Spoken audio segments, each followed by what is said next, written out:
Welcome back. Now, Unbreakable is the memoir of a black lesbian woman from Lesotho living in South Africa. Limpho Seeiso narrates her journey on how dysfunctional the system really is for homosexuals. In the book, she explains how she's navigating through life and making it work despite all the adversities. Well, the author joins us in studio now to tell us about her book, Unbreakable My Journey into Pride. Good morning. Welcome to Morning Live. Good morning, and thanks for having me. I mean, speak to us about how you arrived at writing a book about your journey and your sexuality. So, my partner and I were going through IVF, and I thought it would be a happy, journaling moment. But then there were a lot of issues that we were going through that we were not expecting. So that's how the writing started. Yeah. Speak to us about those issues and the hurdles and the challenges that came with that journey for you and your partner. For example, as a homosexual going through IVF, in the case where you have a baby, the baby will only belong to the parent that's carrying, unless you're married. Okay. Otherwise, the partner will have to go through an adoption process, which were also advised that it takes very long. So the advice was, if you're in love, just maybe it's easier when you're married. There are so many wrongs to that I want to, I would like us to address, because for a relationship, maybe you might not even be in a position to be married at that time, because marriage is such a big decision. Getting married. Do you know what I mean? Yeah. How did you guys overcome that as a couple? Because being in a relationship is hard enough. Yeah. IVF is hard enough. Yeah. Do you know what I mean? And then there's this constitution that comes with these rules and regulations. How did you guys overcome those challenges? It was easier because we had initially tried to get married, but then we struggled because also of the system issues. Yeah. So then we abandoned that and said, maybe let's just go and try to have a baby. But then when we got to the clinic, we had that barrier as well. Then it was easier to go back to getting married because it was the initial plan. But the thing is, I was just wondering to myself, what happens to people that don't want to get married? Yeah.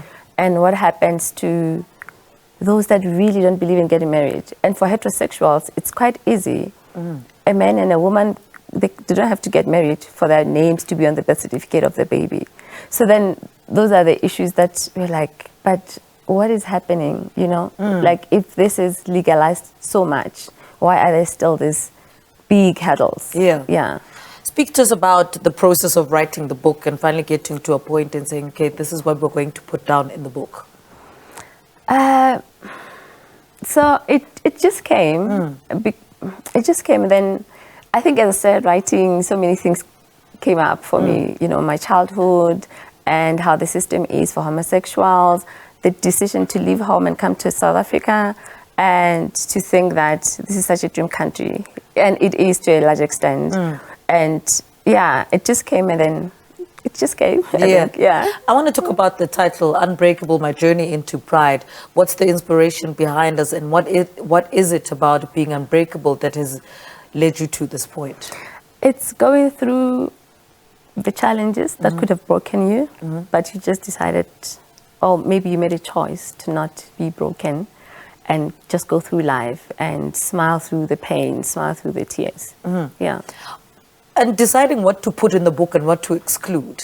Talk to us about that process and how you came to saying, okay, this is what we can put in the book and we are happy with that.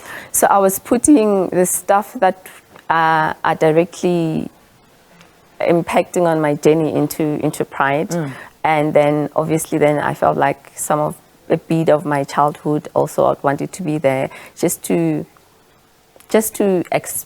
give a clear picture of who Limpho is and where Limpho comes from. How did Limpho grow up? What kind of family was Limpho exposed to as a child? Yeah. What did that childhood include? What does it entail? It entails growing up with an abusive father, but still making it. I think the bottom line was the unbreakable part, putting it out to say, I've met such a wonderful partner, and there was never a time where I stopped believing in love, despite not having love as a child. Yeah. What are some of the challenges that came with writing this book and getting it out there so that people can read it? Going back into the childhood that I think when I was growing up, I was just in a hurry to just grow up. Yeah. So I didn't feel like some of those things happened to me until I was putting them on paper. And then when people were reading, they were like, yo, this is so shocking. But I didn't even feel like it's a lot until I just really just put it on paper and went through it again and again and again. And yeah, and the challenge is now, it's distribution. It's so hard. Yeah, distributing a book, it's so hard, especially distributing a book on a topic that people are not ready to talk about. Yeah. When do you think we will eventually get to a point where we talk about, homosexuality, pride openly? Because you think, because we've moved with the years, but it's still something that's really difficult for South Africans in general to speak about. For me, I think it's just amazing that even in schools, in primary schools, there aren't books that talk about us as normal people. Kids at school don't read about homosexual families. I have a baby now. Penyo would go through school and not read anything on a school content, a prescribed book that says this is a normal family. So I think that's where we need to start. So these kids get home and with parents that don't talk well of homosexuals, but then they get the chance to teach their parents. But they can only do that if they have this content that they have to study at school. I think that's where we need to start. Yeah. And who do you think we need to speak to first? Because I imagine the government as well has to play a role, its role in it, because the books have to reach the curriculum, and obviously the government then determines the curriculum, obviously in public schools. Yeah, I think the government has done a lot. But I think there's still a lot that it needs to do, and also the parents also has to come to the party. And because I think people assume that people are forced into being gay, or they just copy, they think it's trendy. I don't think anybody would choose a trend that makes their life so hard. So I don't think it's a trend. It is not a trend, actually. Yeah. And you just said that your child's name is Penyo. Was that just obvious that, after everything that you went through, obviously his name had to be Penyo? Yeah, the name had to be Penyo. Yeah. All right. Tell us where the book is available. In Joburg, the book is available at Bridge Books, and then the book is also available on I'm a business coach on my coaching website. It's infinitecoaching.co.za. In Cape Town, the book is available at Book Lounge and Clark's Bookstore. It's also available in Lesotho, and we're still in discussions with other bookstores in Lesotho and also here in Joburg. All right, Limpho, thank you so much for talking to us. Thank you for telling your story. Unbreakable My Journey into Pride is the memoir of a black lesbian woman speaking to us about her book, Limpho Seeiso. The book is called Unbreakable My Journey into Pride.